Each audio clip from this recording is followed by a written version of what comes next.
Sewerage line में गिरने वाली खातून की लाश मिल गई। बच्ची की तलाश जारी। लाहौर में भिटाई गेट के करीब सीवरेज लाइन में गिरने वाली खातून की लाश तकरीबन 3 किलोमीटर दूर आउटफ्लोर रोड से मिली, जबकि 9 माह की बच्ची की तलाश जारी। वज़ीर आला पंजाब मरियम नवाज ने वाक़े की तह तक पहुँचने के लिए एडिशनल चीफ सेक्रेटरी की सरबराही में तहकीकाती कमेटी बना दी। कमेटी 24 घंटे में तहकीकात करके रिपोर्ट पेश करेगी। वज़ीर आला की हिदायत पर डायरेक्टर टीपू शब्बीर हुसैन को मुअत्तल कर दिया गया। गफलत कोताही के मुर्तकिब प्रोजेक्ट डायरेक्टर जाहिद अब्बास और डिप्टी डायरेक्टर शबीर अहमद को भी मुअत्तल किया गया। गुल प्लाजा में आग बच्चों के हाथों फ्लावर शॉप में लगी और एसी डक्स के जरिए फैली। 79 अमवात हुई। सबसे ज्यादा हलाकतें मेज़नाइन फ्लोर पर हुई। सानिहा गुल प्लाजा की हतमी तहकीकाती रिपोर्ट कमिश्नर कराची और एडिशनल आईजी पर मुश्तमिल कमेटी ने तैयार की, जो वज़ीर आला सिंध मुराद अली शाह को पेश की जाएगी। अपोजिशन जमातों ने गुल प्लाजा पर सिंध हुकूमत की रिपोर्ट को यकसर मुस्तरद कर दिया। MQM, जमात इस्लामी और PTI का शदीद रद्द अमल। तमाम अपोजिशन जमातों का जुडिशल कमीशन तश्कील देने का मुतालबा। हमारी फोर्सेस की उंगलियां ट्रिगर पर हैं। ईरानी वज़ीर ख़ारजा अब्बास इराक़ची का ट्रंप की धमकी पर जवाब। कहा कि ईरानी फोर्सेस किसी भी जारियत का जवाब देने के लिए पूरी तरह तैयार हैं। ईरान ने हमेशा शफ़ाफ जौहरी माहदे का खैर मकदम किया। ईरानी सुप्रीम लीडर खमनाई के मशीर अली शामखानी ने बयान में कहा कि अमरीका की जानिब से फौजी कार्रवाई हुई तो अमरीका इसराइल इनके हिमायतियों को निशाना बनाएंगे। अमरीका की तरफ से महदूद हमले की बात एक फरेब है। अमरीकी हमले का ईरानी रद्द अमल फौरी, मुमकिन और मिसाली होगा। पाकिस्तान और ऑस्ट्रेलिया के दरमियान 3 मैचेस की सीरीज का पहला T20 इंटरनेशनल आज कज़ाफ़ी स्टेडियम लाहौर में खेला जाएगा। पाकिस्तान ऑस्ट्रेलिया T20 सीरीज की चमचमाती ट्रॉफी की रूनुमाई कर दी गई। कौमी टीम के कप्तान सलमान अली आगा ने कहा कि T20 में कोई टीम छोटी बड़ी नहीं होती, अपनी डायरेक्शन के मुताबिक जा रहे हैं। 3 मैचेस बड़े अहम हैं। ऑस्ट्रेलियावी कप्तान ने कहा कि पाकिस्तान आकर खुशी हो रही है, पाकिस्तान के खिलाफ सीरीज के लिए तैयार हैं। वर्ल्ड कप की तैयारी के लिए सीरीज इंतहाई अहम है।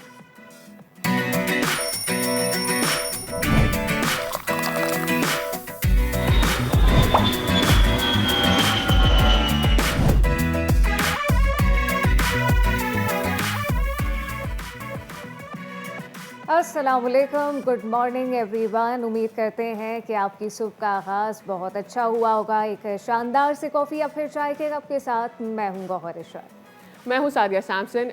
दिन का आगाज़ हम खुशगवार, जैसे गौहर बता रही हैं, मौसम से कर ही रहे हैं, क्योंकि कराची वाले शायद थोड़े थोड़े खुश हो रहे हैं कि कराची में सर्दी थोड़ी इतनी ऐसी हो गई है कि वो बर्दाश्त के लायक भी है and they are still enjoying the weather. लेकिन कराची में तो ये सूरत हाल है जहाँ सर्दी हम देख रहे हैं कि बतदरीज कम हो रही है, लेकिन मुल्क के दीगर हिस्सों में सूरत हाल ऐसी नहीं है। सर्दी की लहर बरकरार है, बल्कि सर्दी बढ़ी है। बालाई इलाकों में बारिश और बर्फबारी से मामूलात ज़िंदगी बुरी तरह से मुतासर हुए हैं।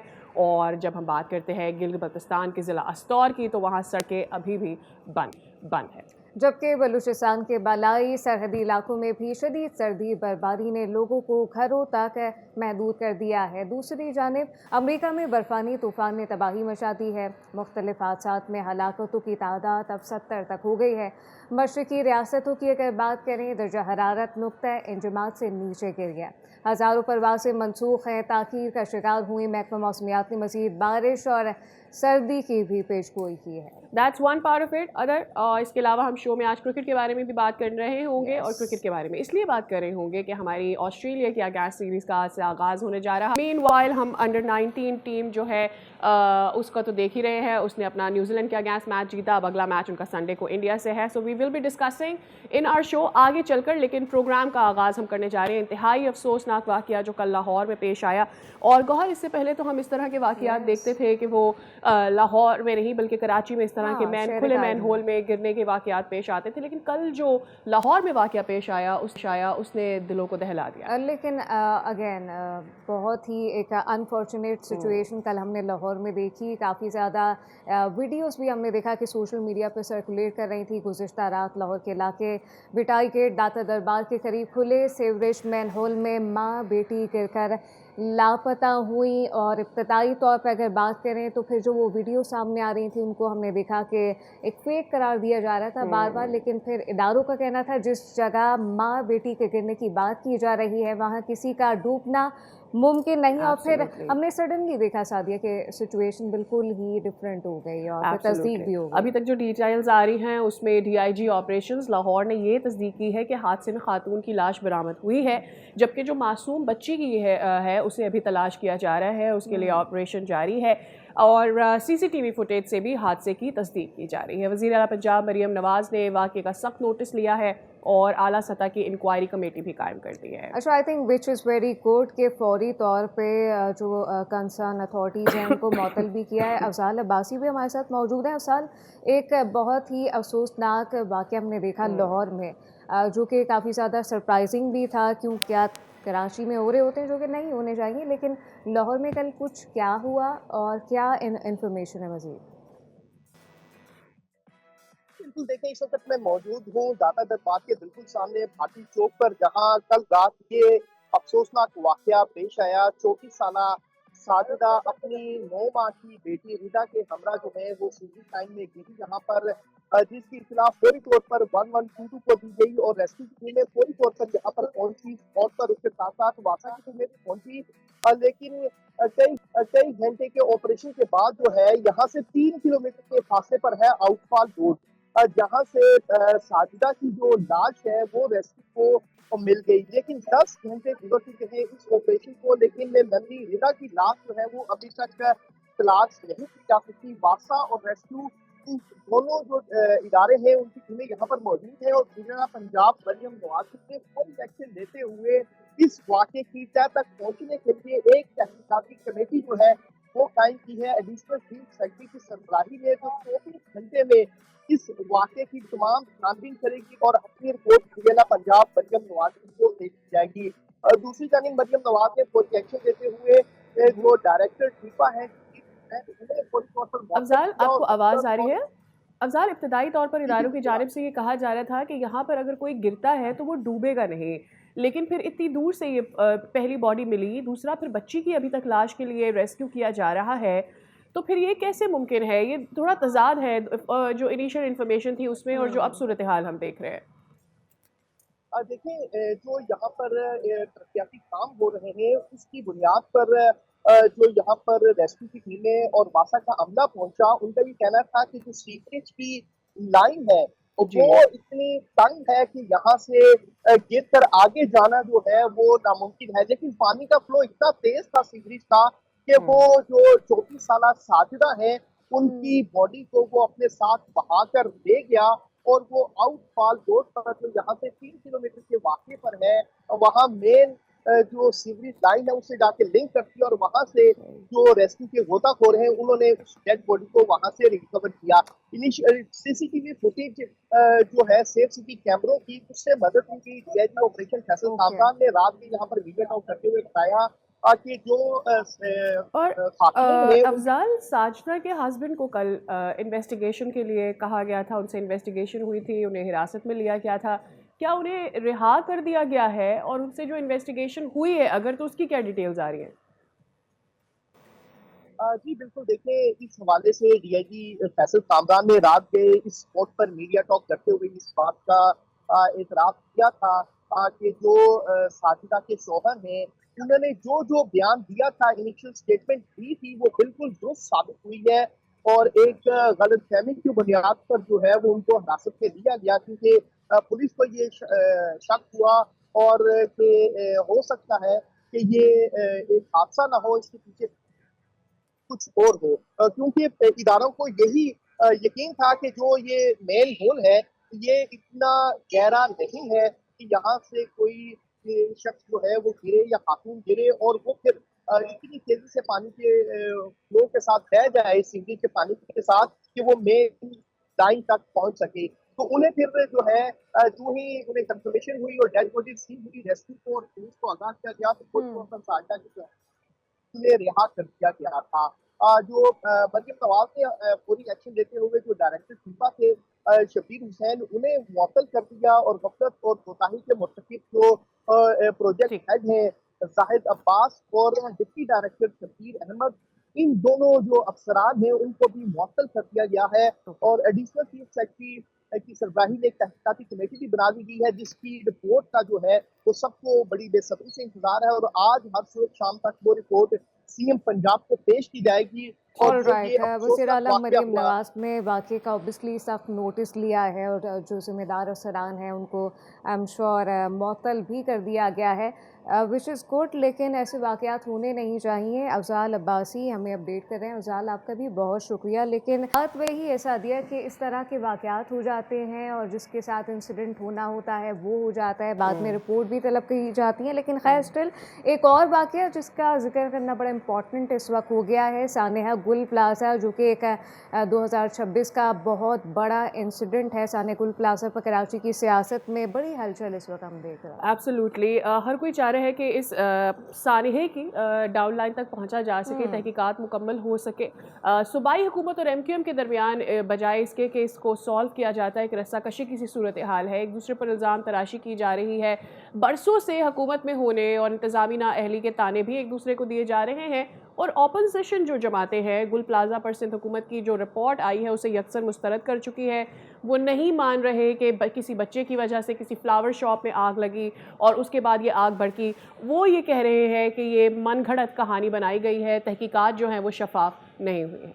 तमाम अपोजिशन जमातों ने जुडिशल कमीशन तश्कील देने का हमने देखा कि मुतालबा किया, जबकि गुल प्लाज़ा सानेहा इस जैसे दीगर मामलात को हल ना करने पर सियासी रहनुमाओं के ये मामलात भी फ़ौज के हवाले करने की बातें हम बैक टू बैक सुन रहे हैं। एब्सोल्युटली, इस पूरी सानहे के बाद हमने देखा कि एक जानिब इन्वेस्टिगेशन तो की जा रही थी, लेकिन जो इन्वेस्टिगेशन हो रही थी उसमें भी कई कहानियाँ आ रही थी। पहले पता चला कि जी शॉर्ट सर्किट के बाइस आग लगी है। फिर जब गुल प्लाज़ा के जो प्रेसिडेंट हैं उनसे जब बात हो रही थी तो उन्होंने कहा कि जी हमारे पास तो यहाँ पर फायर एक्सटिंग्विशर्स मौजूद थे, फायर एक्सटिंग्विशर बॉल्स भी मौजूद थी, लेकिन उससे आग इतनी बड़ी थी कि हम उससे नहीं कंट्रोल कर पाए। फिर एक और भी गौहर हमने देखा कि इसमें कहा गया कि जो तमाम के तमाम जो गेट्स हैं वो तो ओपन होते हैं, यहाँ के तो गुल प्लाज़ा के 10 गेट्स हैं और 10 के 10 गेट्स खुले होते हैं। जब अच्छा, बाद में फिर लोगों से बात होने लगी हाँ। तो लोगों ने बताया कि सिर्फ 2 ही गेट्स खुले हुए थे, बाकी सारे गेट्स बंद थे। सो एक के बाद एक जब इन्फॉर्मेशन आती चली जाती है तो जो लोग होते हैं, जो इसमें इन्वॉल्व होते हैं, जिनका नुकसान हुआ होता है, जिनका स्टेक होता है, उनका एतमाद कम होता चला जाता है। और एट द सेम टाइम अगर हमें ये देखने में मिले कि जी सियासी पार्टियां आपस में ही पॉइंट स्कोरिंग कर रही हैं तो लोगों को लगता है वो कहाँ जाएं, किससे मदद अच्छा, मांगें। अब ये मामलात ऑब्वियसली पॉइंट स्कोरिंग या फिर ब्लेम गेम के हैं नहीं, बिकॉज जो इफेक्टीज हैं उनका, जो ट्रेडर्स हैं उनका अलग नुकसान हुआ है, जिनकी जानें गई हैं वो एक अलग सिचुएशन है। कल हमने देखा कि इसकी तहकीकाती रिपोर्ट मुकम्मल की गई और तहकीकाती रिपोर्ट जब सिंध असम्बली में पेश की गई तो इसको यकसर अपोजिशन पार्टी की जानिब से मुस्तरद कर दिया गया। तमाम तर पार्टीज़ ने इसके ऊपर डिसएग्री किया कि ये ऐसा कोई वाक़या नहीं है जिस पर आप ये कहें कि जी बच्चों की वजह से आग लग गई, जो कि फ्लावर शॉप में एक आग भड़की और उसके बाद ये आग बढ़ती चली गई। और ये शायद इब्तदाई रिपोर्ट ज़रूर हो सकती है, लेकिन Gauhar in the longer run अगर देखा जाए तो पाकिस्तान या कराची में ख़ासतौर, वैसे तो पाकिस्तान भर में हम देखते हैं कि इस तरह के आतिशज़दगी के वाक़यात बहुत ज़्यादा होते हैं, लेकिन कराची में बिलखसूस बड़ी बिल्डिंग्स में आग लगना कोई न्यू बात नहीं है। सिर्फ पिछले साल 5 वैसे वाक़यात, 6 ऐसे वाक़यात इनफैक्ट हुए और इन वाक़यात के बाद भी हमने कुछ सीखा नहीं। आम तौर पर अवाम ये बोलते रहे, हम ये बोलते रहे, हर कोई ये कहता रहा कि इन बिल्डिंग्स के अंदर फायर सेफ्टी मौजूद नहीं है और इमरजेंसी एग्जिट्स मौजूद नहीं है। फायर अगर लग जाती है उसको बुझाने के लिए फौरी तौर पर कोई इंतजामात नहीं है। उसके बाद भी हमने देखा है कि कई अहम बिल्डिंग्स के चेकअप ज़रूर किए गए, उनकी हेल्थ फिगर आउट की गई, वार्निंग्स जारी होने के बाद। इवन गुल प्लाजा को भी वार्निंग जारी हुई थी पिछले साल, लेकिन उसके बावजूद वहाँ पर भी कोई काम नहीं किया नहीं हो रहा होता ना। इम्प्लीमेंट बड़ा इंपॉर्टेंट है। आप ऑब्वियसली विजिट भी कर रहे हैं, सारी चीज़ें चेक भी कर रहे हैं, लेकिन सिर्फ उसको देख के जाना नहीं है, आपने उस पर काम भी करना है, उस पर इम्प्लीमेंट भी करना है। और इसी तरह से कितने मॉल्स हैं हमारे कराची में, शहर कायद में, जो बड़े बड़े मॉल्स हैं, बड़ी बड़ी ऐसी मार्केट है जहाँ पे कोई इंतज़ामात सिरे से नहीं है, शुरू से ही नहीं है। तो मतलब फिर या तो हम तैयार रहें कि जी शहर कायद इस तरह के वाक़यात के लिए तैयार रहे, अब यही कहा जा सकता है। एब्सोल्युटली। और इसके ऊपर जब हम देखते हैं कि सियासी पार्टियां आपस में लड़ाई कर रही होती हैं, एक दूसरे के ऊपर इल्ज़ाम धर रहा होता है कि एमक्यूएम ने अपने दौर में क्या किया, एमक्यूएम ने अपने 5 साल के दौर में क्यों ये सारे निज़ाम को बेहतर नहीं किया, तो फिर हम देखते हैं कि एमक्यूएम की जानिब से पीपल्स पार्टी पर इल्ज़ाम लगाया जाता है कि पिछले 15 साल से आप यहाँ पर हुकूमत कर रहे हैं, आपने पिछले 15 साल से पाकिस्तान कराची को क्या दिया है, आपने पूरे सिंध को क्या दिया है, कराची को छोड़ें पूरे सिंध में आप क्या काम कर रहे हैं। इस तरह की पॉइंट स्कोरिंग में हम देख रहे हैं PTI भी अपना हिस्सा डाल रही है, जमात इस्लामी भी अपनी सियासत कर रही है, लेकिन आवाम परेशान है कि क्या इस वाक़े से हम कुछ सीख रहे हैं, आगे कोई ऐसा वाक़या क्या पेश नहीं आएगा। कितने मासूम जानों का हम गवा कर हम ये सीखेंगे कि हमने ये जो बेसिक फैसिलिटीज़ हैं इन बिल्डिंग्स में मेक श्योर करनी है, और जब आइडेंटिफिकेशन हो जाती है तो क्या ये इतना मुश्किल काम है कि और हम ये पता चला सकें कि एक्चुअली इसका जिम्मेदार कौन है और उसको सज़ा दे सकें। 10:15 पे हमने देखा कि ये सिचुएशन डेवलप होना शुरू हुई थी कि आग एंड ऑल सारी चीज़ें गुल प्लाजा में। आप उस वक्त देखें किसने किसको रेस्क्यू किया था, रेस्क्यू का अमल कब शुरू हुआ था, क्या हम दीवारें तोड़ के, क्या हम खिड़कियां तोड़ के, जो इफेक्टिव्स हैं, जो अंदर मौजूद थे लोग जो कि अब जा चुके हैं, जो शहीद हुए हैं ऑब्वियसली, क्या हम उनको नहीं बचा सकते थे? अगर हम आग पर काबू नहीं पा सकते थे या फिर हमारे पास उस तरह से रिसोर्सेज मौजूद नहीं थी, साफ और सीधी बात तो ये है ना कि हम ऑब्वियसली इतने बड़े पैमाने पर जो वो आग लगी थी और इस तरह से अचानक आग का इतना ज़्यादा फैल जाना, ये भी अब खैर आवाम के जहन में सवालात तो बहुत सारे हैं। एब्सोल्युटली।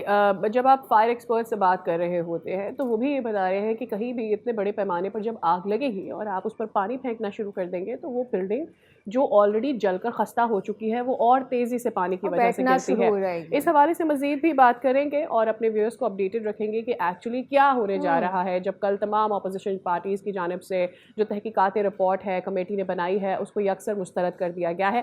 वेल, फिल वक्त हम ले रहे हैं एक break, we see you across.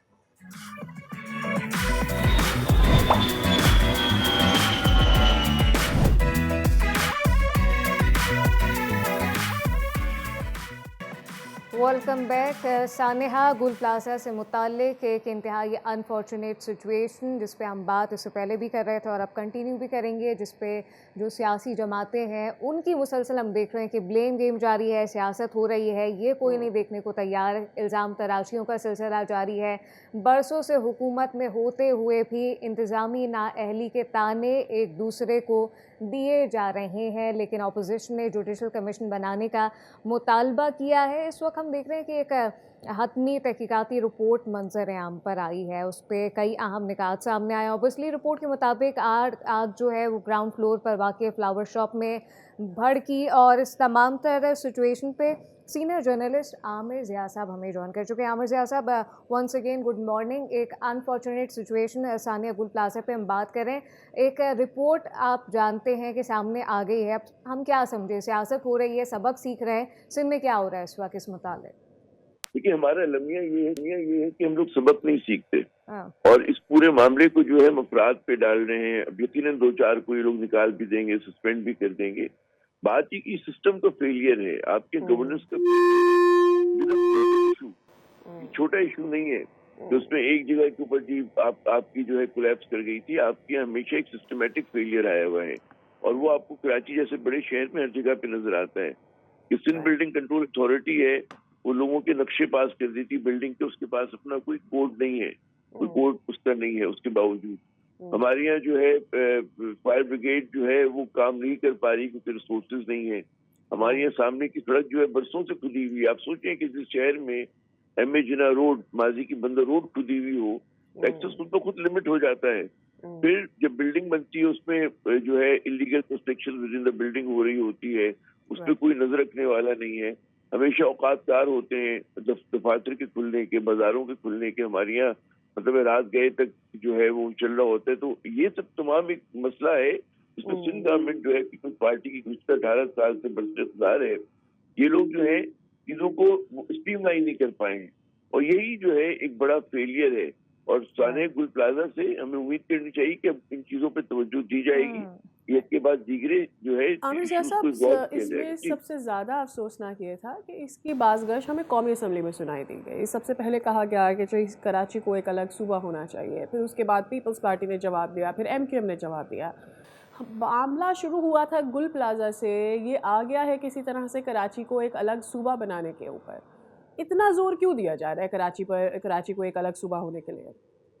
बात ये कि ये कहीं तो MQM की सियासत है, चाहे शहरी सिंध हो चाहे देही सिंध हो, वहां पर गवर्नेंस का एक बुरान है और लोगों के अंदर बहुत ज्यादा एक बेचैनी है। लोग जो है खुश नहीं है। आप कराची में जदीद शहर की कोई सहूलत आपको नजर नहीं आती है, हालांकि मास ट्रांजिट तक नहीं है। ये दुनिया के 3 सबसे बुरे शहरों में इसका शुमार होता है। ये मैं नहीं कह रहा, ये इकोनॉमिस्ट की इंटेलिजेंस यूनिट की रिपोर्ट कह रही है। ठीक है, तो यहाँ पे कराची का बेड़ा गर्क तो किया है। अब कराची का मसले का हल क्या ये है कि जी नया सूबा हो, फेडरल अथॉरिटी के हवाले कर दिया जाए, या यहाँ पर एक मजबूत एम्पावर्ड लोकल गवर्नमेंट हो। ये मेरे ख्याल में ज्यादा बेहतर हल है। और उसमें सबसे एक और बात ये है कि आपका फेयर एंड फ्री इलेक्शन होने चाहिए। आपके यहाँ ये जो मेयर साहब बैठे हुए हैं, पीपल्स पार्टी के पास मेयरशिप आई है, ये मुतनाज़ इलेक्शन की वजह से आई है। तो आपको जब तक कराची में उसके सही नुमाइंदे, अल्लाह करे उसमें पीपल्स पार्टी जीते, हम नहीं कह रहे कि फला पार्टी जीते फला नहीं जीते, लेकिन आपको पता है कि जो लास्ट इलेक्शन हुए तो उसमें जमात इस्लामी और पीटीआई ने ज्यादा रिश्वतें ली थी। जी। और हमारे क्योंकि ये कहते हैं नुमाइंदे जो है चुनते हैं, डायरेक्ट इलेक्शन नहीं होता मेयर का, तो नुमाइंदों को आपने वक्त पे पहुंचने नहीं दिया उन जगहों के, वो अपना वोट कास्ट कर सके, कुछ की लॉयल्टी चेंज कराई। मुतनाज़ा अमल के सिलसिले में आपने एक लोकल बॉडी को खड़ा किया। Obviously sorry to interrupt you, लेकिन सवालात बहुत सारे हैं, हम सबके जहनों में सवालात हैं। आप समझते हैं गुल प्लाजा का जो ये इंसिडेंट हुआ, इसको और इफ़ेक्टिवली बेहतर अंदाज में ट्रीट किया जा सकता था, रेस्क्यू किया जा सकता था, जो कि उस वक्त हमने नहीं किया? क्या खिड़कियाँ नहीं तोड़ी जा सकती थी? क्या दरवाजे नहीं तोड़े जा सकते थे? एक आग लगती रही, लोग अंदर मरते रहे। देखिए बात ये मैंने शुरू में अर्ज किया ना, कि आपकी फायर ब्रिगेड जो है वो इक्विप नहीं है। वो लोग जब पहली वेव वहाँ पे पहुंची थी, पानी खत्म हो गया था, ना इनके पास हेलमेट्स थे, ना इनके पास ग्लव्स थे, ना लॉन्ग बूट्स थे, बेचारों के पास, मतलब है जिस हालात में ये लोग परफॉर्म कर रहे थे। तो बात ये मैंने कहा कि सिस्टमेटिक फेलियर है। आप लोगों ने सरमायाकारी नहीं की है सिंध गवर्नमेंट ने इस तरह की रेस्क्यू सर्विसेज की तरफ, ना उनकी सही तरह से ट्रेनिंग होती है, ना एसओपीज बनाए जाते हैं। तो ये मौजूदाती चीजें तो नहीं होती हैं कि हमारी बड़ी बड़ी बिल्डिंग हैं, और हर दूसरा जो बिल्डिंग है कराची में वो गुल प्लाजा है, वहाँ पे आप जाके देख लें कि कराची के रास्ते बंद हैं, वहाँ पे हत्या की स्कूल तक पे लोगों ने अपनी चीजें बेच रहे होते हैं। और जो 11-11 साल 12-12 साल दिहाइयों से बनी हुई बिल्डिंग्स हैं, जब वो बनती हैं तो पॉसिबल है कि उन्हें इक्विप किया भी जाता हो, लेकिन बार बार उनकी हेल्थ चेक करने की ज़रूरत होती है ताकि ये पता लगाया जा सके कि भाई वहाँ पर फायर एक्सटिंग्विशर्स चल भी रहे हैं, नहीं चल रहे, एग्जिट्स पर क्या सूरत हाल है। बहरहाल ये एक चीज़ है, लेकिन आपको क्या लगता है ये जो सियासी रस्साकशी चल रही है इस वक्त आमिर साहब, इज़ इट बिकॉज ये जो 28वीं तरमीम है उसका रास्ता पेव किया जा रहा है? अब देखिए 28वीं तरमीम पर्दा गैब में, हमें नहीं पता उसमें क्या होगा। इस पे एक तरह की इत्यास आराइयाँ हो रही हैं, सब लोग अपनी अपनी मर्जी से कर रहे हैं। कोई कह रहे नया सूबा बनेगा, कोई नए सूबे बनेंगे मुल्क में। वल्लाह आलम, अगर नए सूबे बन जाते हैं, सिर्फ सिंध में नहीं, पंजाब में भी, बलूचिस्तान, केपी में, हमारे यहाँ बहुत बड़े सूबे हैं, मुल्कों के बराबर सूबे हैं, तो हमारी यहाँ गवर्नेंस बेहतर होगी। नए सूबे होना कोई बुरी बात नहीं है। भारत में बड़े मजे से उन्होंने आज़ादी के बाद से उन्होंने अपने सूबों की तादाद में इजाफा किया है। आप तुर्की में देखें कितने सूबे हैं, अफगानिस्तान में देखें कितने सूबे, ईरान में, तो हर जगह पे जो है छोटे सूबे होना कोई बुरी बात नहीं है कि आप। और दूसरी बात ये कि सूबों की बाउंड्रीज बदलती रही। यहाँ पे लोगों ने समझा कि सूबा कोई मुल्क है और उसका जो बाउंड्री बड़ी मुकद्दस है, ऐसा नहीं था। उत्तर में बलूचिस्तान को जो स्टेटस मिला था, इससे पहले कराची जो था बॉम्बे रेजिडेंसी में हुआ करता था अंग्रेज के जमाने में, ठीक है ना। तो ये कोई पंजाब भी इसी तरह उसकी सरहदें बदलती रही हैं, खैबर पख्तूनख्वा का भी यही रहा है। तो अगर सूबे बन जाते इंतजामी एतबार से, उसमें ये नहीं होगा कि नए सूबे बनने से वहाँ पे पंजाबी नहीं होंगे, सिंधी नहीं होंगे, पख्तून नहीं होंगे, दीगर लोग होंगे, अपने उनकी जमीन है वहीं पर होंगी, लेकिन वही लोग अपने नुमाइंदे चुन रहे होंगे। लेकिन क्योंकि लोगों को खौफ है, हमारे यहाँ जो सियासी घराने हैं, जो उनका जो एक असर है वो कम हो जाएगा, उनकी गिरफ्त जो है वो कमजोर हो जाएगी, तो इस चीज और कराची एक कमाऊ पूत भी है ना, तो ये भी एक रिजर्वेशन रहती है कि उसका रेवेन्यू किसके पास जाएगा। आमिर साहब, इस मामले पर आपसे फिर दोबारा रब्ता करेंगे, अभी हमारे पास वक्त की कमी है। फिल वक्त आपका बहुत शुक्रिया, it was wonderful to have you. Well, Karachi के मामले पर, कराची की सियासत के मामले पर क्या होने जा रहा है ये तो वक्त ही बताएगा। हमें लेनी है एक break, will see you across.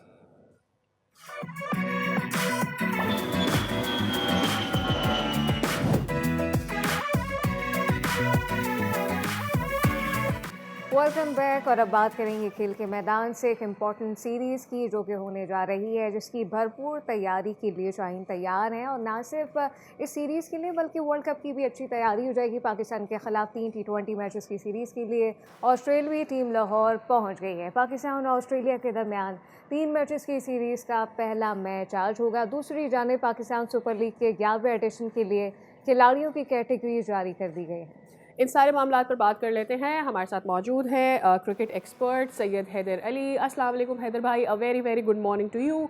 चलें जी, T20 वर्ल्ड कप से पहले हमारी last series we gonna be starting from today. क्या एक्सपेक्टेशंस है with Babar in the team, with Shaheen Shah Afridi in the team? हम अपने होम ग्राउंड पर ये खेल रहे हैं, कॉन्फिडेंस बूस्ट करने के लिए शायद बहुत अच्छा होगा, बट कंडीशंस में और स्क्वाड में क्या हमें उतनी हेल्प मिलेगी? पाकिस्तान के लिए ये सीरीज इस लिहाज से अहम है कि जो प्लेयर्स वर्ल्ड कप की टीम में जा रहे हैं उसमें ऑलमोस्ट यही प्लेयर्स हैं, तो उनको अपने आप को चार्ज अप करने का, अपने आप को वार्म अप करने का ये एक अच्छा मौका है कि वो अपने आप को कर सकें। लेकिन कंडीशंस थोड़ी सी डिफरेंट होंगी श्रीलंका में, क्योंकि पाकिस्तान की जो पिचेस हैं वो इतनी स्पिनर्स को हेल्प नहीं करती हैं जितनी कि श्रीलंका की करती हैं। जी। तो श्रीलंका में आपको दोबारा उन टीमों के साथ खेलना पड़ेगा जो अच्छे स्पिनर्स के साथ आ रही हैं वर्ल्ड कप में। तो पाकिस्तान ऑस्ट्रेलिया की ये सीरीज जो है वो ज़्यादा बेहतर होता अगर पाकिस्तान इसमें कुछ नए खिलाड़ियों को जगह देता, कुछ नए, लेकिन पाकिस्तान ने ऐसा नहीं किया, बल्कि सारे जो वेल एक्सपीरियंस प्लेयर्स हैं वही खेल रहे हैं। तो पाकिस्तान के लिए एक मौका था जो ख़त्म हो गया, जब उसकी जगह ऑस्ट्रेलिया ने अपने 6 नए खिलाड़ी शामिल किए हैं। बल्कि आज हो सकता है कि उनके जो रेगुलर कैप्टन है मिचेल मार्श वो भी नहीं खेलेंगे और ट्रेस हिट कप्तानी करेंगे, वो कुछ फिट नहीं है, उन्होंने कहा है मिचेल मार्श ने। हो सकता है वो अपनी एनर्जी को स्टोर रखना चाहते हैं ताकि वर्ल्ड कप में अच्छे उस एनर्जी के साथ जा अच्छा सकें। अगर तो ये हमारी टीम की वर्ल्ड कप के लिए तो तैयारी अच्छी हो ही जाएगी, लेकिन जो इस वक्त ऑस्ट्रेलिया की टीम है इसमें कुछ इम्पॉर्टेंट प्लेयर ऑस्ट्रेलिया के मिसिंग है ड्यू टू इंजरी और बहुत सारी चीज़ें। तो पाकिस्तान को इसका फ़ायदा होने वाला है, होगा ये तो हम जानते हैं। वी ऑल नो कि जो ऑस्ट्रेलियन टीम है, माइंड सेट का नाम है, ज़बरदस्त टीम है, लेकिन स्टिल फ़र्क पड़ेगा। देखिए, पाकिस्तान टीम अगर ये सीरीज आसानी से जीत भी जाती है तो उसका कोई पाकिस्तान को फर्क नहीं पड़ने वाला है, लेकिन ऑस्ट्रेलिया की टीम अगर जीत जाती है उनको बहुत ज़्यादा फर्क पड़ेगा, क्योंकि उनके नए प्लेयर्स हैं। और अगर वो नए प्लेयर्स जो अपने आप को यहाँ की कंडीशंस या इंटरनेशनल लेवल पर अपने आप को एडजस्ट करने में कामयाब हो जाते हैं, तो ये उनका फ़ायदा है, एक प्लस पॉइंट है उनके लिए। तो इस सीरीज में पाकिस्तान के लिए प्लस पॉइंट कोई भी नहीं है, अलबत्ता ऑस्ट्रेलिया के लिए है। इसीलिए मैंने कहा कि अगर बेहतर होता है कि 2-4 प्लेयर्स जो आप इसमें यंग प्लेयर्स को खिलाते हैं और इस सीरीज को as a warm up series जो है वर्ल्ड कप की ना लेते, बल्कि कोशिश करते कि इसको एक अपनी डेवलप्ड सीरीज के तौर जो पर लें। साइकोलॉजिकल सिचुएशन हम पाकिस्तानी टीम की देखते हैं, जिस माइंडसेट के साथ हमारी टीम खेलती है, हमारे लिए फिर भी हैदर भाई ये सीरीज़ जीतना इम्पॉर्टेंट होगा, इसलिए कि अगर हम ये सीरीज़ हार गए तो इसका इफेक्ट हो सकता है हमें T20 वर्ल्ड कप में भी नज़र आए। तो हमें ये सीरीज़ इसलिए भी जीतनी है ताकि हमारे बॉयज़ का मोराल अप रहे। वो एक रिवायती बात है, आपको पता है कि हम रिवायती तौर पर जो है बहुत ज़्यादा प्रेशर में आ जाते हैं अगर सीरीज हार जाएं, तो एक बड़े इवेंट से पहले और फिर मीडिया उनके पीछे पड़ जाता है, एक्स टेस्ट क्रिकेटर्स पीछे पड़ जाते हैं, वो शोर करने लगते हैं टीम में जान नहीं है, कुछ नहीं है। तो शायद इस वजह से सेलेक्टर्स चाहते हैं, मैनेजमेंट चाहते हैं कि वो वर्ल्ड कप से पहले अपना फेस बिल्कुल प्रिपेयर रखें बड़े इवेंट के लिए, कहीं कोई क्रिटिक्स ना हो। तो ये एक वजह हो सकती है, अदरवाइज कोई और वजह नहीं। ठीक है, इस वक्त जो सीरीज़ हम देखेंगे अब कुछ हाई स्कोरिंग होने वाला है, और किस तरह की क्रिकेट इस वक्त अभी हम एक्सपेक्ट करें? तवक्को तो यही है कि हाई स्कोरिंग होगा, लेकिन चूंकि लाहौर में मैचेस हो रहे हैं और लाहौर में कुछ जो है वो पिछले दिनों में बारिशें होती रही हैं, तो इस वजह से बैटिंग इतनी आसान नहीं होगी विकेट पे, थोड़ा सा हवा में मॉइस्चर भी होगा, और इसीलिए मैच थोड़े जल्दी रखे गए हैं, रात में नहीं रखे गए हैं बल्कि जल्दी होंगे, 4 बजे शुरू होंगे, ताकि पिच जो है वो ज़्यादा बॉलर्स को मदद ना दे, क्योंकि ज़ाहिर है पीसीबी भी चाहती है हाई स्कोरिंग मैच हो, लोग देखें, उनको मज़ा आए, एंटरटेनमेंट मिले। तो ज़्यादा हाई स्कोरिंग मैचेस होने वाले नहीं हैं, मैं समझता हूँ, क्योंकि पिचेस जो हैं थोड़ी गीली हैं। चलिए थोड़ा बात कर लेते हैं कि आईसीसी पर इस वक्त क्या तनकीद की जा रही है, बीसीसीआई पर क्या हो रहा है, वर्ल्ड कप में जो इतनी कंट्रोवर्सीज आ गई हैं हैदर भाई, उस पर भी ज़रा बात कर लेते हैं। शारजा अग्रा एक जर्नलिस्ट हैं, बड़ी सीजनल जर्नलिस्ट है, इंडिया की स्पोर्ट्स जर्नलिस्ट, और उनकी जानिब से कल एक बयान दिया गया और उन्होंने कहा कि बीसीसीआई क्रिकेट को ख़राब कर रहा है, क्रिकेट को नुकसान पहुंचा रहा है, और उसकी वजह से आईसीसी भी अपना नुकसान ले रही है। बिकॉज ऑब्वियसली हम पता है, हमें भी ये बात पता है कि BCCI and ICC works together. एक तो ये पहली जर्नलिस्ट नहीं है जो ये बात कर रही हैं इंडिया से। इससे पहले 2 और जर्नलिस्ट ऐसे हैं जो ये कह चुके हैं कि अब इंडिया लाइन क्रॉस कर रहा है, और वो दूसरे मुल्कों को नहीं, इंडिया के इन्वायरमेंट को भी जो क्रिकेट का है उसे भी ख़राब कर रहा है। बिल्कुल सही बात ने, बड़ी अच्छी बात कही। शारदा अगर बड़ी अच्छी जर्नलिस्ट है, मेरा उनके साथ काफ़ी दफ़ा हो चुकी है, मुलाकात हो चुकी है उनके साथ क्रिकेट कवर करते हुए। जो उन्होंने बात की है बुनियादी तौर पे वही बात है जो पाकिस्तानी हम जर्नलिस्ट या मीडिया हम सब कह रहे हैं, पूरा पाकिस्तान कह रहा है कि आपने क्रिकेट को बर्बाद कर दिया। आपने बिल्कुल सही बात की, उन्होंने दुबई का में बीसीसीआई का ऑफिस बन गया, आईसीसी का ऑफिस। जी। तो अब यही होता है जब आप नेगेटिव इतनी ज़्यादा अप्रोच करते हैं तो फिर आपके अपने ही लोग जो हैं वो उससे तंग आ जाते हैं। सही बात तो ये है कि इंडिया में लोग खुद तंग आ चुके हैं बीसीसीआई के इस तरीक़ेकार से, इस रवैये से। और लोग चाहते हैं, क्योंकि आखिर में जो है लोग चाहते हैं कि कुछ हम देखें, अच्छी क्रिकेट देखें। अगर पाकिस्तान इस वर्ल्ड कप में नहीं हुआ, जैसा कि तवक्को हो रही है कि शायद पाकिस्तान जुज़वी तौर पर बायकॉट करे, इंडिया के खिलाफ मैच ना खेले, तो सिर्फ ये नहीं होगा कि नुकसान होगा माली तौर पर, बल्कि ये एक अच्छी क्रिकेट आपको देखने को नहीं मिलेगी। हम सारे मैचेस 1-2 मैचेस के अलावा इंटरनेशनल आईसीसी इवेंट में हारे इंडिया से, लेकिन वो भी तो आपके लिए एक मोमेंट होता है आपके एंटरटेनमेंट का, जिसको आप मिस कर रहे हैं। तो बिल्कुल शारदा वगैरह ने और जिसने भी दूसरों ने बात की है, बिल्कुल सही बात की है कि बीसीसीआई जो है वो अपनी हुकूमत के इशारे पर एक बिल्कुल गलत अप्रोच बना रहा है, और बल्कि अप्रोच बना चुका है। अब तो वो अपने आखिर में पहुंच चुके हैं। मैं समझता हूँ कि जब आप इतने आगे चले जाते हैं, फिर अब आपकी जो है वो तबाही का रास्ता शुरू हो जाता है, तबाही अपने एब्सोल्युटली। पॉइंट पे पहुंच जाते हैं। अब पॉइंट मुझे लगता है यही होगा कि लोग वहाँ पे उनको मारेंगे बीसीसीआई एब्सोल्यूट वाले। Point taken. मेरे ख्याल में वहाँ के लोग भी अपसेट हो गए हैं बीसीसीआई से कि ये किस तरह का रिवाज आप सेट करने जा रहे हैं। बहुत शुक्रिया हैदर साहब आपके टाइम के लिए। और अब ज़रा वेदर की सिचुएशन भी देख लेते हैं कि वेदर कैसा होने वाला है। कराची में बड़े मज़े का है, लेकिन आज़ाद कश्मीर मौसम की सूरत हाल जानना ज़रूरी है, जहाँ पर हालिया बर्फबारी के बाद निज़ाम ज़िंदगी बंद सड़कों के बायस मुतासर है। कड़ाके की सर्दी ने आवाम को घरों में महसूर कर रखा है। इसी पर बात कर लेते हैं ब्यूरो चीफ आज़ाद कश्मीर बशारत मुगल हमारे साथ मौजूद है। बशारत, आगाह कीजिएगा, लोगों की ज़िंदगियाँ महसूर होकर रह गई हैं। क्या बता रहे हैं महकमा मौसमियात यहाँ के वेदर के हवाले से, इस वक्त क्या सूरत हाल है? जी बिल्कुल, हालिया बर्फबारी के बाद आज़ाद कश्मीर में सर्दी की शिद्दत बदस्तूर बरकरार है। आज़ाद कश्मीर के जितने भी बलाई इलाके, वहाँ खून जमा देने वाली सर्दी ने बलाई इलाकों के अंदर बसने वाले लोगों को अपने घरों में महसूर करके रखा हुआ है। आज़ाद कश्मीर में वादिय नीलेम, लीपा वैली, अवेली, दीगर जो आज़ाद कश्मीर के बुलंद तरीन मुकामात हैं, दिन के औकात में जब कहीं हल्की धूप लगती है, सर्दी की शिद्दत में थोड़ी कमी वाक़ा होती है, तमाम शाम के औकात में, सुबह और शाम के औकात में खून जमा देने वाली सर्दी ने आज़ाद कश्मीर के बलाई इलाकों के अंदर बसने वाले लोगों को शदीद परेशानी से दो चार करके रखा हुआ है। बलाई इलाकों के अंदर अगर बात की जाए बंद सड़कों की, तो वादिय नीलेम, लीपा वैली, अवेली, दीगर जो बुलंद तरीन मुकामात हैं, उनकी सड़कें अभी तक बहाल नहीं हो सकी हैं। महकमा शरात आज़ाद कश्मीर का अमला इन बंद सड़कों को बहाल करने के लिए मसरूफ़ है। बलाई इलाकों के अंदर बसने वाले लोगों की सफरी मुश्किलात में किसी तरीके से कमी वाक़ा हो सके। डिटेल्स आप हमारे साथ शेयर कर रहे थे। अब मरी का ज़रा रुख कर लेते हैं। मलका कौसार मरी में धूप निकल आई है, इस पर बात करते हैं। आरिफ सईद हमारे साथ मौजूद है। आरिफ सईद, बर्फबारी रुक गई है, कैसा मौसम है और लोगों के क्या तासुरात हैं? जी बिल्कुल, आज मौसम इंतहाई खुशगवार है। नीले आसमान पर चमकी धूप निकली हुई है। स्याहों की बड़ी तादाद भी यहाँ पर पहुँची हुई है, जो इस बर्फपोश पहाड़ों से खूब लुत्फ़अंदोज़ हो रहे हैं। अगर बात की जाए रात के औकात में, तो रात के औकात में यहाँ पर दर्जा हरारत नुक़ता जमात से गिर गया था और दर्जा हरारत जो है वो -3 डिग्री तक चला गया था।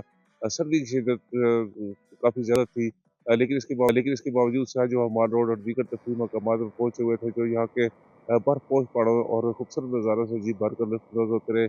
आज भी जो है ना वो मौसम मतलब साफ़ है और मौसम इंतहाई खुशगवार होने की वजह से सौ की एक ख़ासी तादाद भी यहाँ पर पहुँच रही है।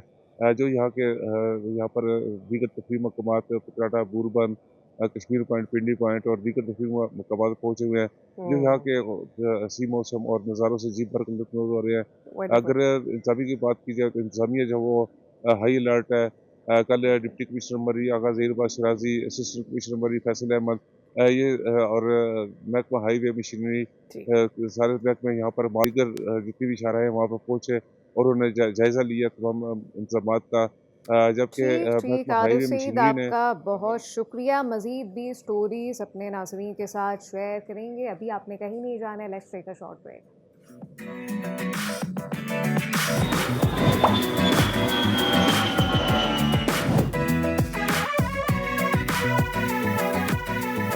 Welcome back again. Important operation की बात करने जा रहे हैं, यानी कि वादी तीरा से मुतालिक पैदा होने वाली सियासी हलचल में वफाकी हुकूमत ने वाज़े दो टोक मौक़िफ़ तो इख्तियार कर लिया है। वज़ीर मुमलिकत बराए दाखिला तलाल चौधरी का इस हवाले से कहना है किसी किस्म का फौजी ऑपरेशन नहीं हो रहा। हुकूमत का मौक़िफ़ है कि बाज़ हल्के इस मामले पर मनफी सियासत कर रहे हैं।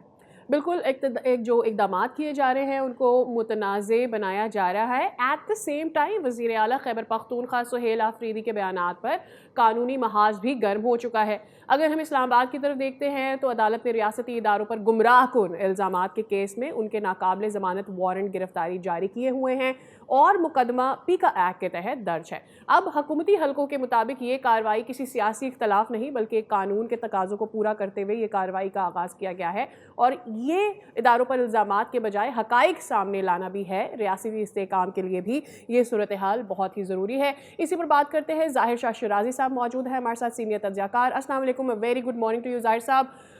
इस वक्त जो वादी तीरा में ऑपरेशन हो रहा है वो नेशनल एक्शन प्लान के तहत मामूल की कार्रवाइयों का हिस्सा है या फिर इस मामले को सियासी रंग दिया जा रहा है? वो तो ठीक है, देखिए जो सबसे अहम इशू वो ये है सूबाई हुकूमत की पोस्टरिंग है सॉरी। और मर्कजी हुकूमत का और सूबाई हुकूमत के साथ कोऑर्डिनेशन ना होना है। और इसमें कोई दूसरी राय नहीं है कि तय थे, बात हुई थी।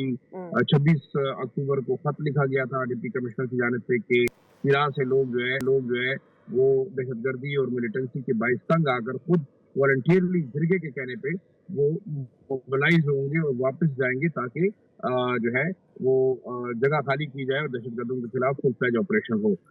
लेकिन इसी हवाले से फिर नवंबर में सूबाई कैबिनेट ने 4 अरब रुपए की मंजूरी दी और ये तय पाया कि जो लोग वहाँ से डिस्प्लेस होंगे उन्हें यहाँ पे रिहेबिलिटेट करने में और उनको सहूलियात फराम करने के लिए रकम खर्च की जाएगी, जो कि 2.5 लाख की खानदान के हिसाब से डिस्बर्स की जा रही है।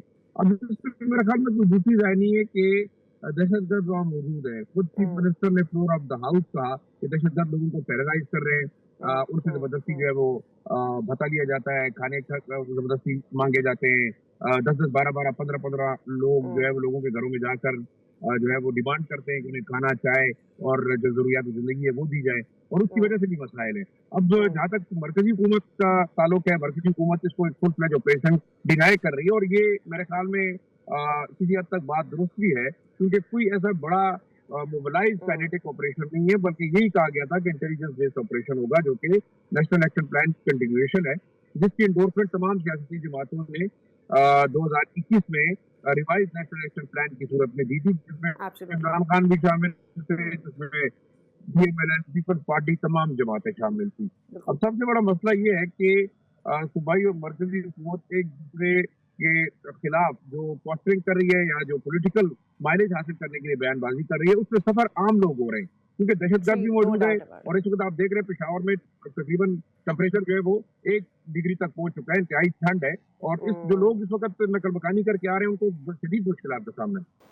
अच्छा ज़ाहिर शाह शिराजी साहब, इस पे हम देख रहे हैं ऑन एंड ऑफ जो है वो बयानबाजी भी हो रही है, हसास सिक्योरिटी मामला है जिस पे साथ साथ कौमी मफाद को नुकसान पहुंचा सकता है अगर इस पे इसी तरह बयानबाजी होती है। सुहेल आफरीदी के ख़िलाफ़ अदालती कार्रवाई को आप क्या समझते हैं, किस हद तक कानूनी तनाजुर में देखा जाना चाहिए? देखिए, मेरा ख्याल में टीका लाज के अंदर उनके खिलाफ कार्रवाई हुई है, अदालत का हुक्म है। अब जाहिर बात है वो उसको कंटेस्ट करते हैं, उसको जाके चैलेंज करते हैं, अपील करते हैं, ये तो डिपेंड उन पे करता है। मेरे ख्याल में जिस पे केस बनाया होगा साइबर क्राइम ने, उनके पास कोई एविडेंस जरूर मौजूद होगा जो उनको बताएंगे। और मैं ये समझता हूँ कि इस वक्त जिस किस्म की स्टेटमेंट सियासी जमातों के लीडर दे रहे हैं, तो लगता तो यही है कि कुछ अरसे बाद इन सबके खिलाफ के लॉज जो है अप्लाई किए जाएंगे। जहाँ तक सूबाई हुकूमत का मौक़िफ़ है, मेरी बात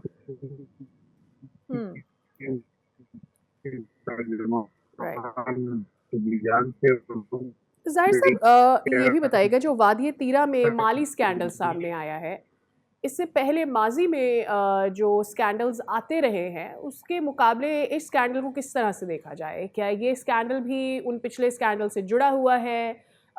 इस पर क्या अब तक इकट्ठी हुई है इन्फॉर्मेशन? ये 800 के जो मासिव जलसा जो वो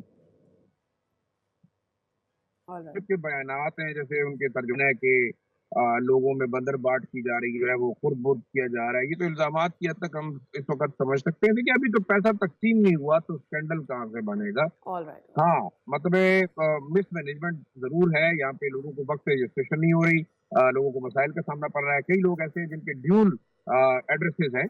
एक चिराग वादी चिराग का जो पता है उनके शनाख्ती कार्डों पे और एक पेशावर राइट, का है। तो उन लोगों को रजिस्टर्ड नहीं किया जा रहा, उनकी वेरिफ़िकेशन की जा रही है। इस हवाले से राइट, ये चीज़ें ज़रूर आई हैं। लोग ज़ाहिर बात है गुस्से में भी हैं, वो ऑफ कोर्स। एतराज़ भी करते हैं, इल्ज़ामात भी लगाते हैं। लेकिन इस दफ़ा जो रिलीफ दी जा रही है वो अ बिट चेंज है। इसकी वजह ये है कि मुतल्लिका डिपार्टमेंट होता था PDMA, provincial disaster management authority, जो कि बाकायदा रजिस्ट्रेशन करती थी, ओवरऑल तमाम मामलात को देखती थी। इस दफ़ा हुकूमती जो मशीनरी है वो खुद काम कर रही है। हाँ, डेटा नादरा का इस्तेमाल हो रहा है, नादरा की रजिस्ट्रेशन हो रही है। मेरे ख्याल में देखिए ये तो जब मामलात सेटल होंगे उसके बाद अंदाजा होगा क्या है उसमें करप्शन हुई है या आपने लोगों को नवाजा किया है, गलत डिस्बर्समेंट हुई है। लेकिन एक चीज जरूर है कि नादरा के शनाख्ती कार्ड की वेरिफिकेशन के बाद ये डिस्बर्समेंट हो रही है। अब कैसे खुर्द-बुर्द हुई है ये तो ये बाद में विद द वक्त स्पैन साबित ऑफ करेगा। टाइम पता चल लेकिन जाएगा। ये जरूर मैं कहूँगा कि जी, with the span of time ये भी पता चल जी जाएगा जी और जी क्लैरिफिकेशन भी आ जाएगी। ज़ाहिर शाह साहब, बहुत शुक्रिया आपके वक्त के लिए। इमेटिव to have you on the show, and हम उम्मीद करते हैं कि ये जो इस वक्त मामलात चल रहे हैं, ऑपरेशंस हो रहे हैं या दीगर कार्रवाइयाँ की जा रही हैं, ये खैबर पख्तूनख्वा को मुकम्मल तौर पर पुरअमन बनाने के लिए हो रही हैं। इस पर सारे स्टेक होल्डर्स अगर साथ होंगे तो ये काम और जल्दी हो जाएगा। और जल्दी भी हो जाएगा, और साथ साथ एक अहम रिफॉर्म्स भी की गई हैं तालीम के शोबे पे। इससे ब्रेक से आके बात करेंगे। Let's take a short break.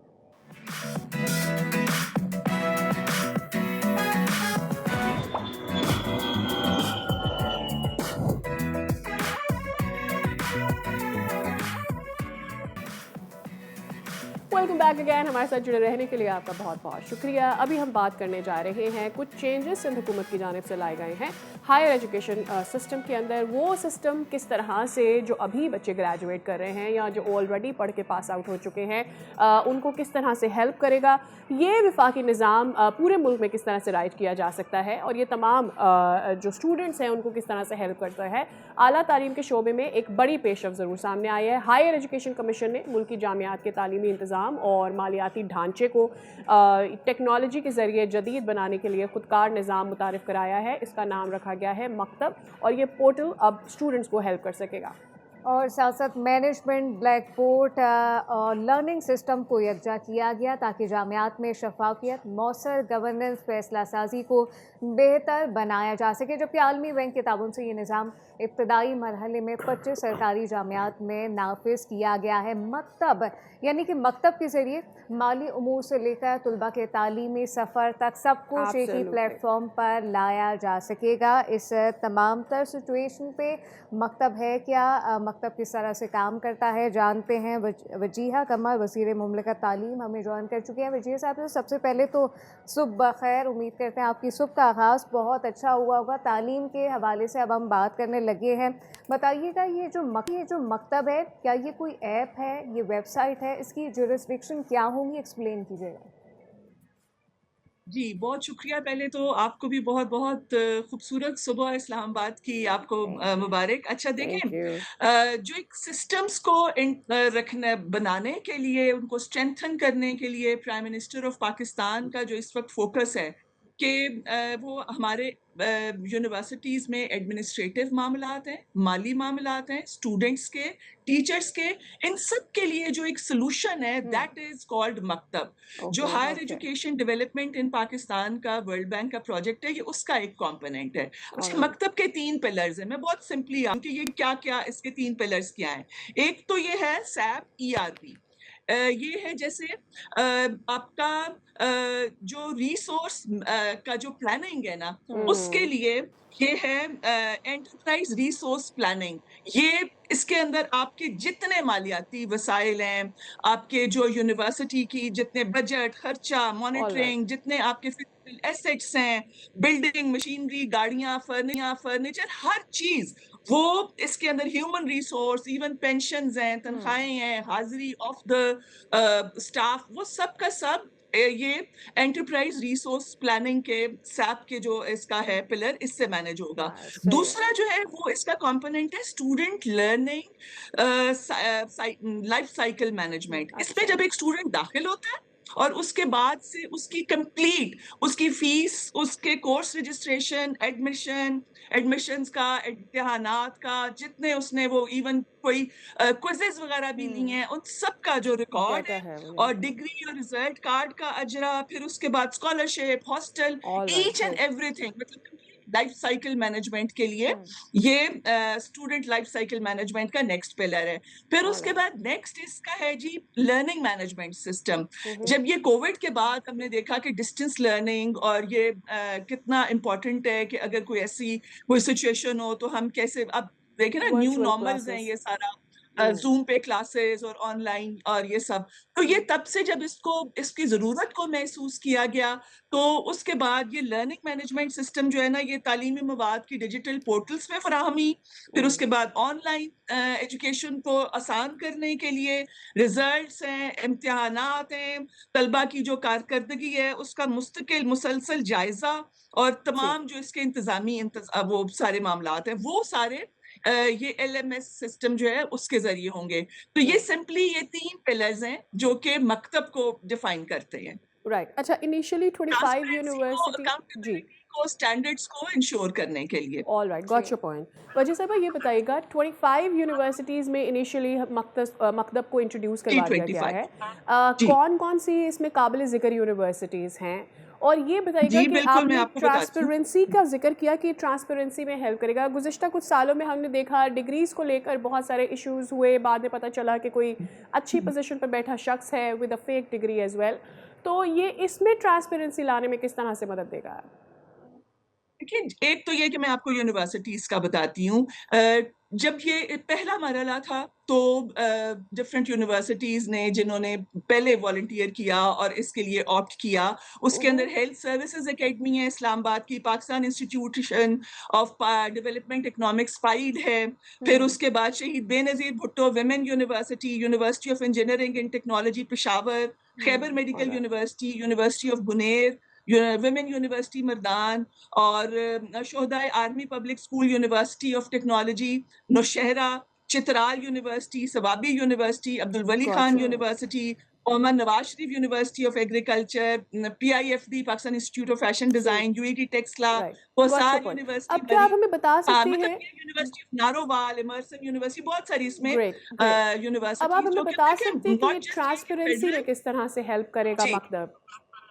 देखिए, जब एक-एक चीज़ जो है वो स्टूडेंट्स की जब वो अपडेटेड होती रहेगी रियल टाइम में, नॉट जस्ट ये कि हमारे पास कोई पुराना डेटा है, जो सॉरी, साथ-साथ अपडेटेड होती जाएगी। इन 25 यूनिवर्सिटीज़ में तो ये एन्श्योर्ड होगा कि कहीं पे भी उनकी कोई जिस तरह से आप कह रही हैं फेक डिग्रीज़ या कोई ऐसी कोई चीज़ जो है वो तो मिस पॉसिबल ही नहीं होगी।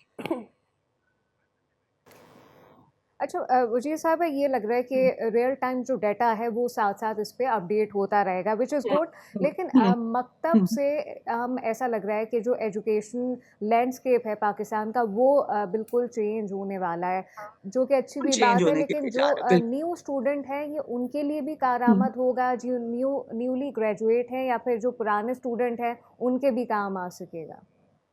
अच्छा, इसके अंदर ऐसे है कि इन 25 यूनिवर्सिटीज में जिन्होंने अभी एडमिशन लेना है इस साल से, और फिर उसके बाद जो उसमें already second, third, fourth year और जहां भी वो पढ़ रहे हैं, ये सब तो उसका हिस्सा बन जाएंगे। लेकिन उसके साथ साथ जो हम काम कर रहे हैं वो ये है कि वो जब इसको एक हमारा अगला जो प्रोसेस शुरू हो रहा है, जिसकी कॉन्ट्रैक्ट अवार्ड हो चुका है, वो है ब्लॉकचेन पे लेके आने का। तो ओके, उसके साथ ये है कि यूनिवर्सिटीज का जो स्टूडेंट्स का पुराना डेटा है वो वो भी इस पे साथ-साथ हम स्कैन करके और वो शिफ्ट करते जाएँगे, जो कि उसके ऊपर थोड़ा-सा टाइम लगेगा, लेकिन ये भी इन प्रोसेस है क्योंकि इसी पे काम भी शुरू हो चुका है। लेकिन ये जो 25 यूनिवर्सिटीज़ हैं, ये तो कंप्लीटली इसके अंदर शामिल होंगी। उसके बाद राइट। मज़ीद यूनिवर्सिटीज़ को इसमें शामिल करने के लिए वजिया साहिबा, जो PC1 बच्चे बैरून मुल्क जाना चाहते हैं अपनी हायर एजुकेशन के लिए, ऑब्वियसली HEC से उनकी डिग्रीज और उनके सर्टिफिकेट्स टेस्ट हो रहे होते हैं। जो समझ में आ रहा है इस ऐप के थ्रू कि ये खुदकार ऐप है, इसमें आप अपना डाटा भी फीड इन कर सकते हैं। It's a complete solution and system. Right. So how does it help? How does it help for all the students जो बैरून मुल्क जाके पढ़ना चाह रहे हैं और उनको अटेंशन की ज़रूरत होती है, तो वो क्या HEC में जो उनकी डिग्रीज वगैरह हैं यहाँ से डायरेक्टली वो कनेक्ट किया जा सकता है?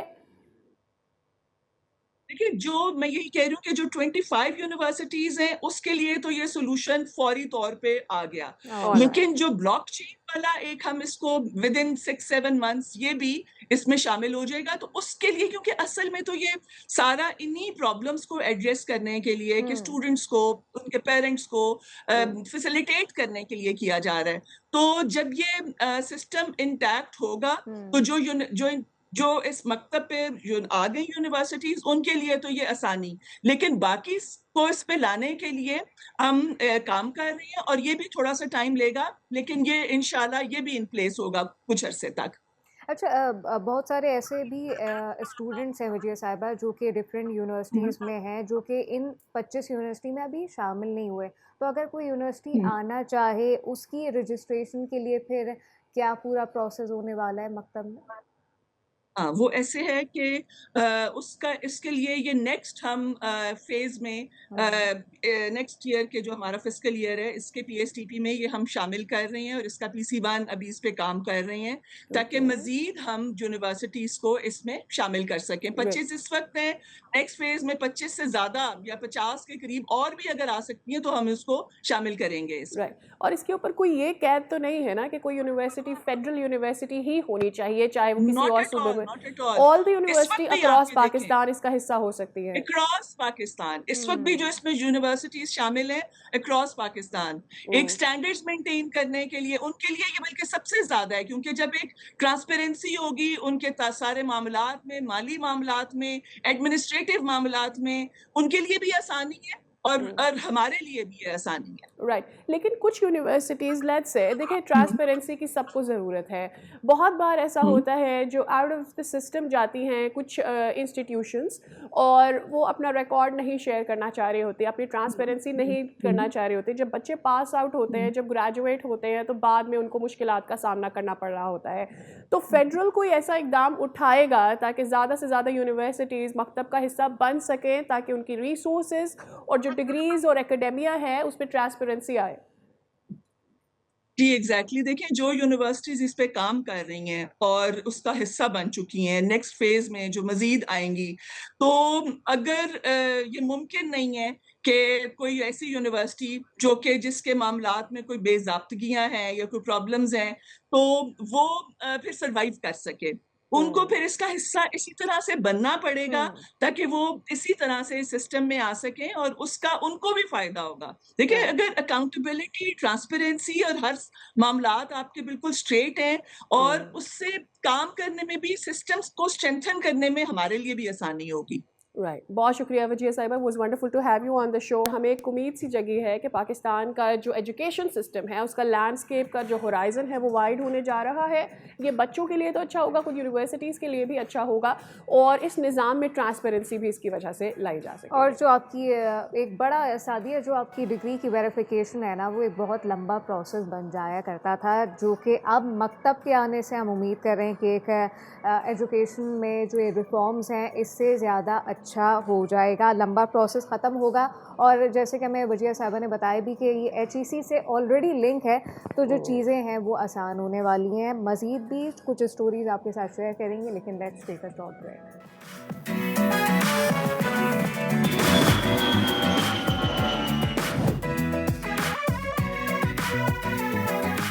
Welcome back. अब ज़रा जाग जाएं सारे, क्योंकि आवाम को होश उड़ा परेशान देने कर रहे वाली हैं। हाँ, खबर। जाग जाएं और ख़वातीन परेशान होना भी शुरू हो जाए, क्योंकि सोना आवाम की पहुंच से मज़ीद दूर हो गया है। कीमत में होशरुबा इजाफा, आलमी और मुकामी मार्केट में तारीख का सबसे बड़ा इजाफा रिकॉर्ड किया गया। बैनुल-अक़वामी गोल्ड मार्केट में फ़ी औंस सोना $211 महंगा होकर साथ साथ इस वक्त बुलंद तरीन सतह पर जा पहुंचा है। एब्सोल्युटली। तो जिस तरह से गौहर ये बात कर रही थी कि ख़ातीन जो गोल्ड में कोशिश करती हैं कि वो इन्वेस्ट कर दें, और कई बार सिर्फ अपने लिए और आगे अपनी जनरेशन के लिए भी गोल्ड में इन्वेस्ट करना चाह रही होती हैं, उनके तासुरात क्या है ये जान लेते हैं। आवाम क्या सोच रहे हैं, गोल्ड की प्राइस इतनी हाई हो रही है।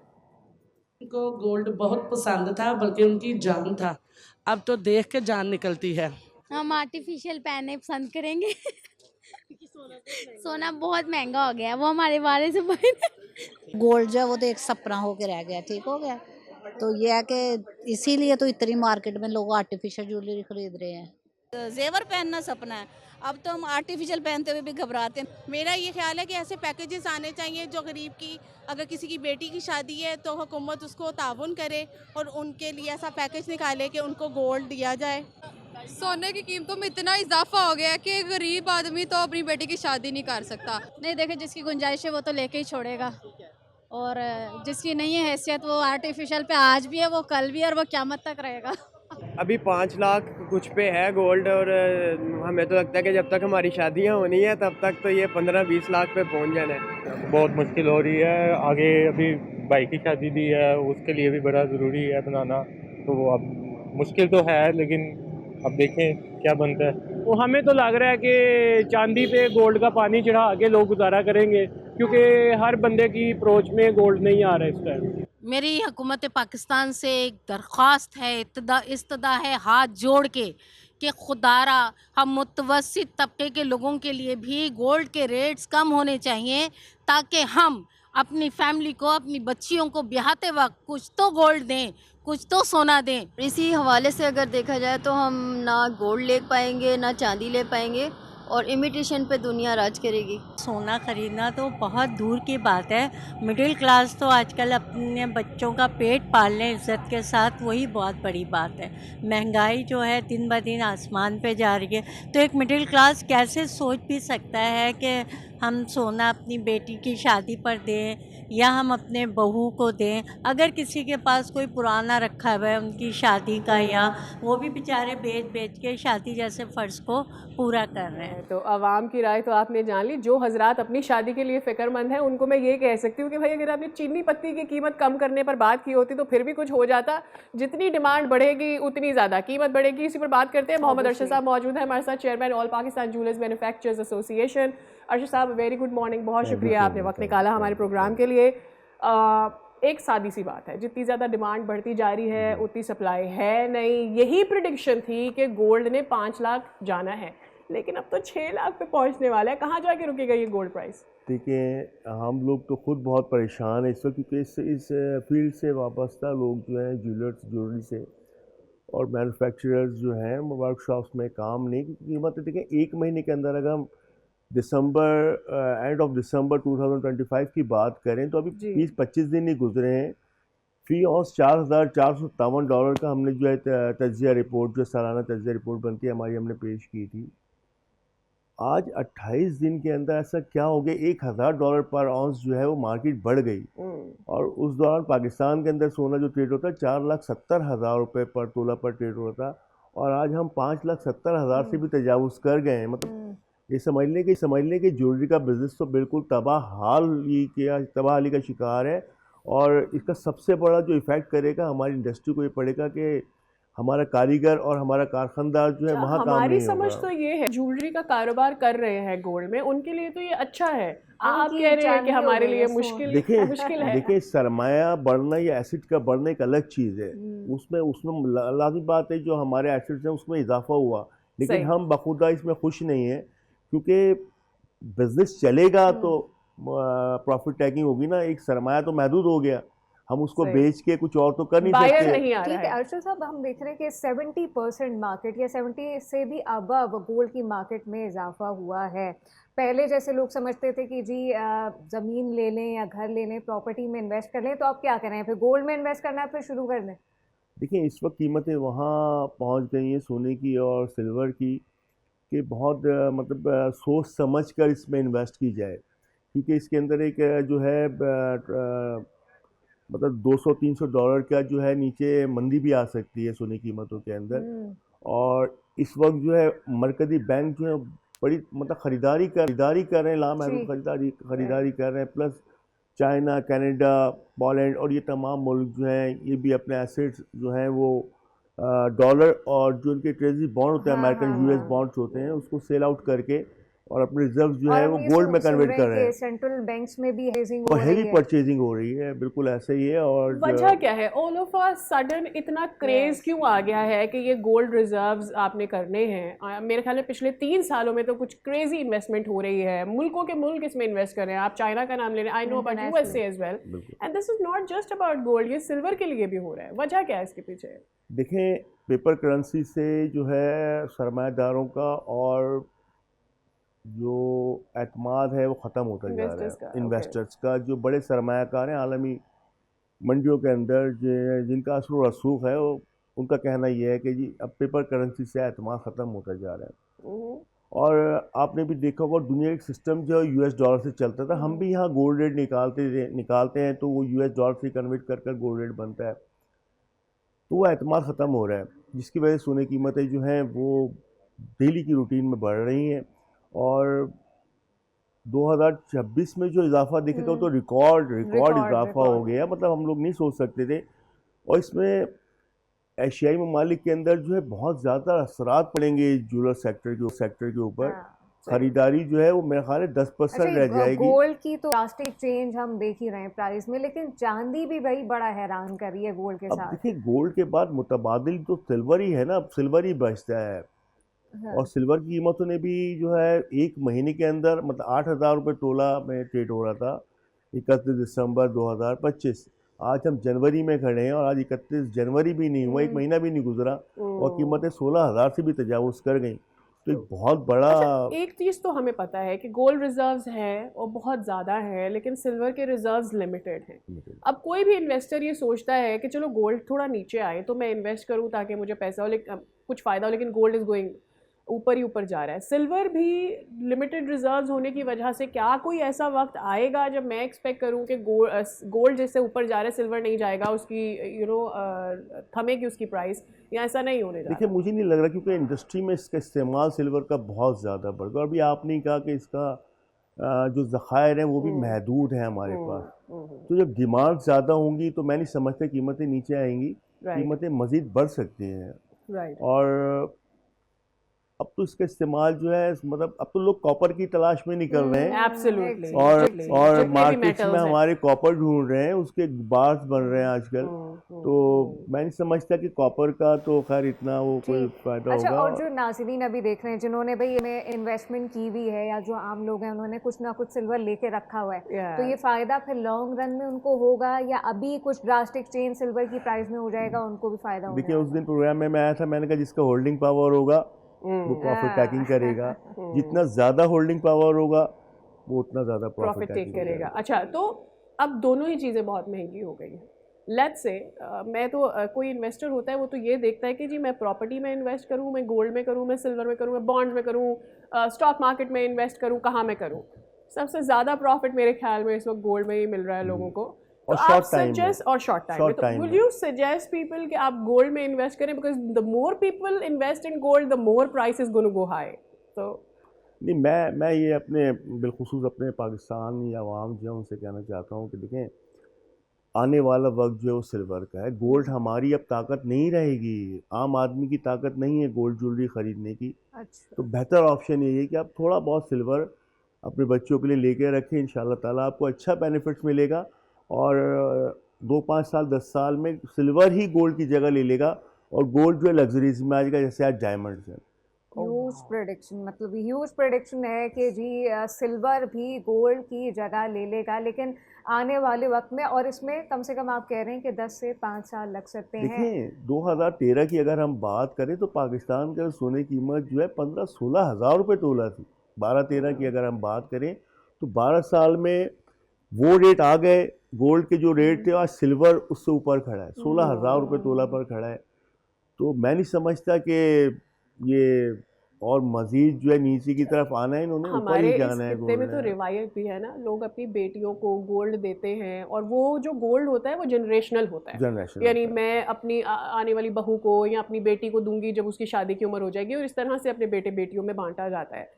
तो मेरे ख्याल में ये रिवायत तो अब खत्म होने जा रही है, लोगों की पहुंच से दूर होती जा रही है। तो फिर क्या आपकी सजेशन है इन लोगों को जिनकी शादियां करना चाहते हैं, अपने बच्चों को कुछ देना चाहते हैं, उनके लिए इन्वेस्ट करना चाहते हैं? देखिए, हमारा कल्चर भी है और हमारी रिवायत भी है कि जब शादी ब्याह का मौका होता है और टॉप सीज़न होता है हमारा ये ईद के बाद का जो होता है 3 मंथ्स का, लेकिन अब परचेजिंग पावर नहीं है लोगों में, लोग नहीं दे पाएंगे क्योंकि शादी का बजट बनाना, उसके अंदर प्लस गोल्ड शामिल का ऐड करना बहुत मुश्किल हो जाएगा, क्योंकि 1 तोले भी अगर लेने जाते हैं तो आपको 6 लाख 7 लाख रुपए का बजट रखना पड़ेगा, जो मुतवसत तबके के लिए, मिडिल क्लास के लिए बड़ा। और 1 तोले में बनेगा क्या? 1 तोले में बनेगा क्या? चांदी की ज्वेलरी बनवा के रख लेंगे, सिल्वर ज्वेलरी ही चलेगी, क्योंकि हो सकता है आने वाले दिनों में सिल्वर जो उस जगह पर पहुंच जाए कि हमें देते हुए भी फख्र महसूस हो कि अपने बच्चों को दे रहे हैं। ये बात मुझे बताइएगा कि क्या इस वजह से भी सिल्वर की प्राइस, एक तो ऑब्वियसली AI के दौर में और हम देख रहे हैं EV इलेक्ट्रिक व्हीकल की वजह से भी सिल्वर की प्राइस और दीगर मेटल्स की प्राइस जो है वो अब अप हो रही है क्योंकि उसकी डिमांड बढ़ रही है।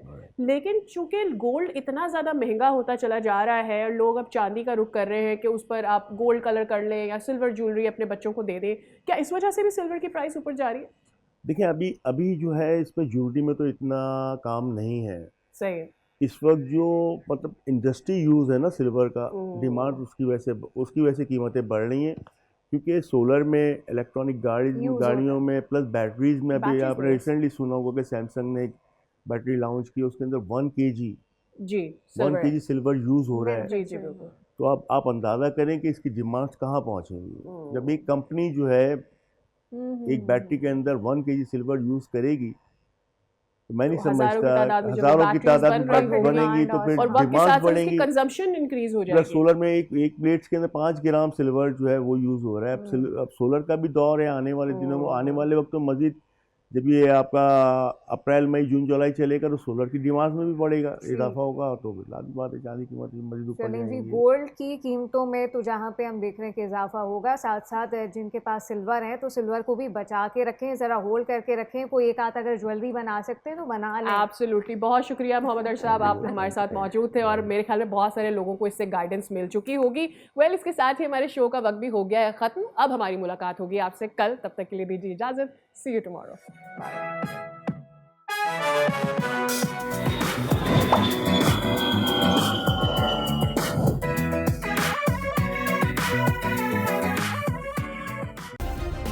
सब्सक्राइब करें और बेल दबाएं ताकि कोई खबर रह न जाए।